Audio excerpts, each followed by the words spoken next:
In the Afternoon guys, I hope we're all doing very well. As always, welcome back to another video. Now welcome back to episode number 4 of training on the road.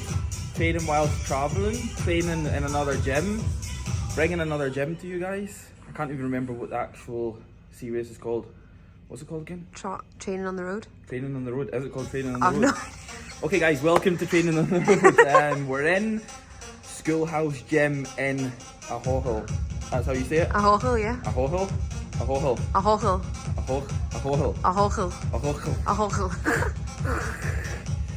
This is the gym, guys, I think you have seen before on my channel. It's a gym that we've been at multiple times before, and it's a gym that you probably will have seen me deadlift at a lot of the time because they have got a big fat platform right there. They have got calibrated plates, they have got a Texas deadlift bar. What else can you possibly need? What else can you possibly want? So we're in for back today. I'm going to bring you guys through this session. I'm actually not pulling from the floor. I'm going to be pulling from a 15 kilogram bumper, which actually isn't that thick. It probably stops the bar travel off around maybe that from a pull off the floor. Reason behind this is because I'm going to start rotating them with pulls from the floor. I want to get strong at both of them, and I'm currently running barbell rows and T-bar rows as well. So with that being said, I don't really want to do T-bar rows, barbell rows and block pulls in one session. I want to focus more so on just my rows and my pulls in another session. So I'm rotating block pulls and deadlifts from the floor. So that's what we're going to be on today. We're going to run a few of my block pulls today. Don't know what I'm going to take them up to because again, I'm using different equipment, but what better place to come to the SchoolHouse Gym here, which has got all the equipment that I need, and on top of that is back day. So with that being said, they've got all the back equipment that I need. They've got isolateral pull downs, they've got mid-back rows, they've got pull downs, they've got dumbbells, they've got very heavy dumbbells. Again, like I say, what else could you possibly want or need? But regardless of that, before we get done for copyright, we're going to get on with some block pulls, so let's just get after it.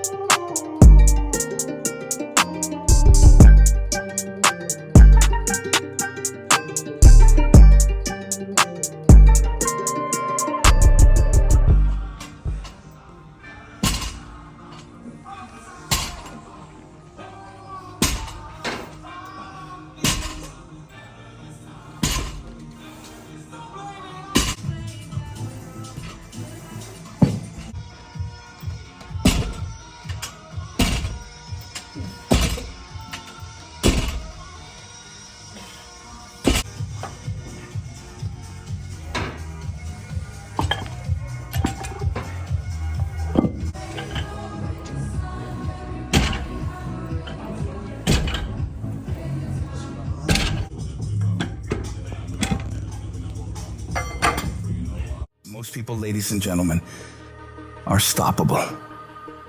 Most people, all you have to do is tell them no.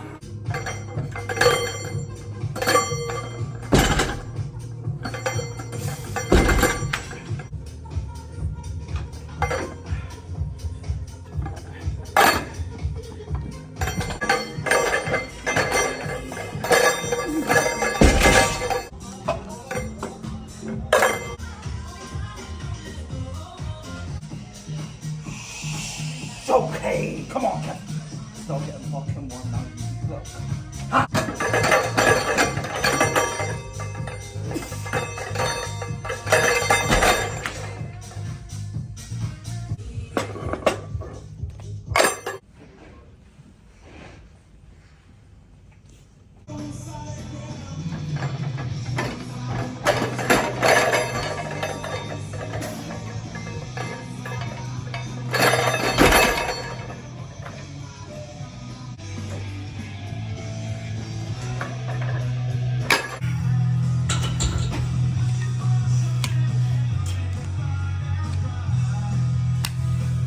Okay, come on, Kev.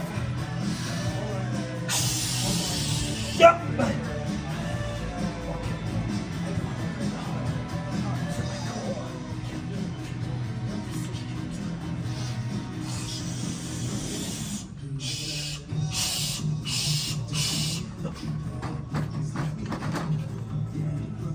Yes.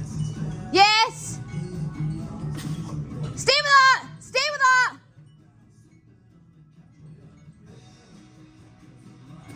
Good. Motherfucker.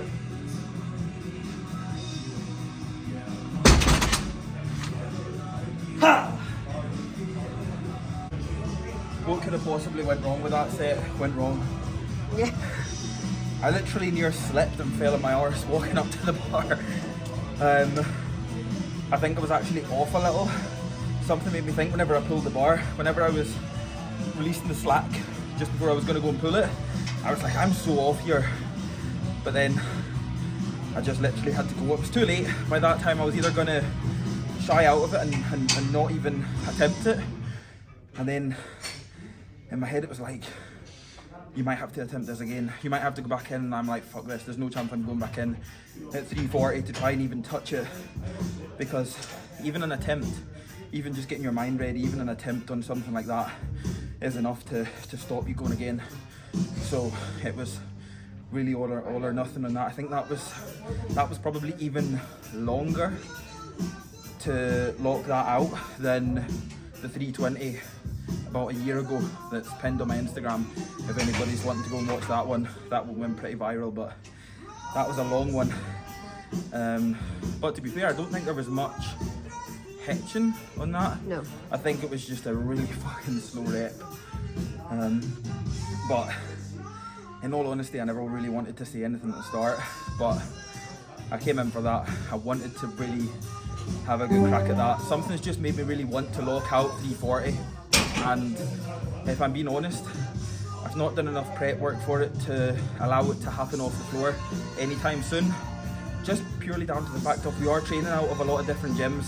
There's a lot going on, and I am obviously cruising into the back end of my off-season phase now, where I ideally should be doing the prep work for it now, but with us training out of different gyms and not staying in the same place to deadlift every single week, it's a lot harder because we're using different bars, we're using different plates.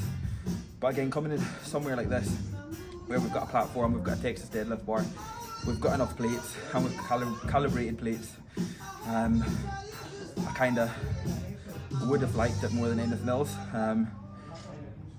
A little bit more shallow compared to any sort of rack pull work I've been doing. So again, I'm almost closing in on pulling it off the floor, but if I get the chance, I'll do the prep work for it. I'll box it off, but right now I'm more than happy with that. I'm actually going to move and do a back off set on a deficit, just because that's what I still have been doing. So we're pretty much going from total opposite, pulling a little bit higher, to now pulling a little bit lower. Just because it's what I've put in for a down set. I'm not going to do anything close to that weight. I'll probably just pull back to maybe like 260.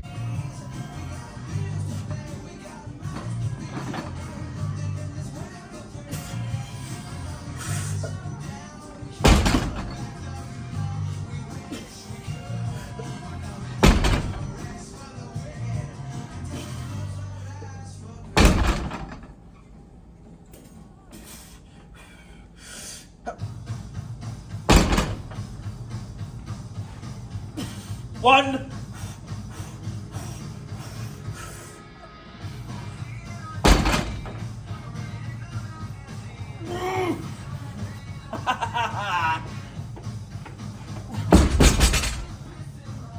Ha. Motherfucker. Ha. All you have to do is make it inconvenient for them. All you have to do is throw some issues and challenges their way. And they give up.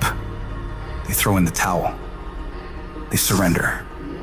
See, those people don't realize that it goes with the territory. That when you want to grow, when you want to achieve, when you want to experience more, all hell will break loose. Everything that can happen will happen. It's one thing to believe when you've got money in your pocket. It's one thing to believe when your marriage is working out and you've got your health. It's easy to believe then. But it's another thing when you get that diagnosis that says you're not going to be around much longer. When you lose your job, when someone you thought you'd be with for the rest of your life says, no, we can't do this anymore. That's when you have to dig deep. That's when you got to find something within you.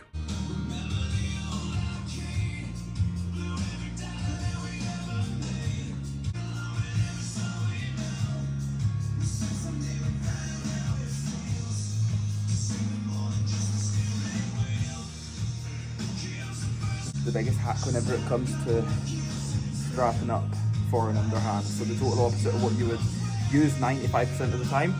Just wrap in the opposite direction and wrap away from you rather than inwards, because the strap will tighten up so much more.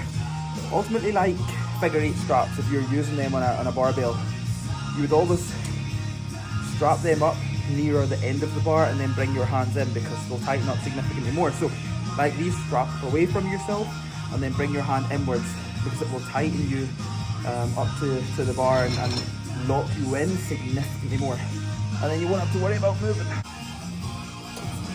Now guys, just to wrap up this video, I never actually came back on the camera, so I never really took you guys through that much, but to kind of finish off the session, we moved on to this, what's like a combined, I don't even know what it's called, my memory has literally went blank. It's a combined machine of a chest press and a single arm isolateral pull down machine. So it's a really, really nice machine. As you know, hammer strength, the majority of hammer strength pieces I get on really well with, and something that SchoolHouse has is a lot of really good hammer strength pieces. As we moved onto this mid back row, in which I'd done one dual hand and I'd done a single arm set as well, just to really attack the lats to the best that I can. So one thing that I'm really focusing on here is trying to keep my shoulders retracted back as best as I can, to be able to allow them not to take over, especially in that stretched position. As you can see here, is a little bit of a better angle. I'm trying to keep them back as far as I can to be able to then drive my elbow and use the full movement throughout my elbow to be able to get the lats super short. From there, we moved on to a close grip pull down before actually moving on to a pull down to finish. And it was just a standing pull down to be able to kind of finish off the lats completely. So again, it was basic. We're not using a lot of machines, but we're keeping it basic as always and making sure that what we're doing works. And as you can see, my back was fucking pumped to hell from the end of the session. But just to go over SchoolHouse, guys, a fantastic gym. As you can see here, Watson dumbbells up to 80s. They've got a Smith machine, pull down machine, preacher curl machine. They've got a little functional area here where you've got like more cardio pieces, a big massive green line to be able to push a sled down. And of course, here's the main gym with most of the machines. You've got the mid back row, you've got chest press, you've got isolateral pull down, more cardio pieces. They've got leg extension, hamstring curl, shoulder press. They've got a hyper extension machine, big massive platform as you've seen, calibrated plate. They've got a hack, they've got a hammer strength leg press, squatting area, seated calf raise machine. Guys, they have got loads, so I could not recommend checking it out. But as always, I hope the rest of your day is a good one. If you have anything else you would like to see, guys, on this channel, don't hesitate to let me know, and I will catch up with you all in the next video.